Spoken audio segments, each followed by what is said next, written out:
বাবারে বাবা, যে গরম, মাথা পুরো হেক্ট।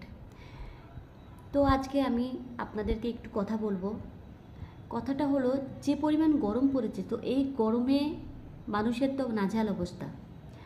তো আজকে আমি আপনাদেরকে একটু কথা বলতে চাই এটা বলে যে প্লিজ আপনারা বিশেষ করে যে যেভাবে পারেন একটু রাস্তায় পশু পাখিদেরকে একটু হেল্প করেন, যতটুকু পারেন নিজের দায়িত্ব থেকে একটু পশু পাখিদের একটু জল দেওয়ার চেষ্টা করবেন, অথবা নিজের বাড়িতে বারান্দার কাছে বা যাদের বাড়ির সামনে উঠান আছে, উঠানে একটু গামলায় করে জল রেখে তাদেরকে একটু খেতে দেন, একটা পাত্রে রেখে দেন, তার এমনি খেয়ে আবার চলে যাবে। প্লিজ আমার রিকোয়েস্ট থাকলো, আমি হাত জোড় করে আপনাদের কাছে বলছি, সবাই এই কাজটা করুন। হয়তো আপনারা বলতে পারেন যে আপনি কতটুকু করেন,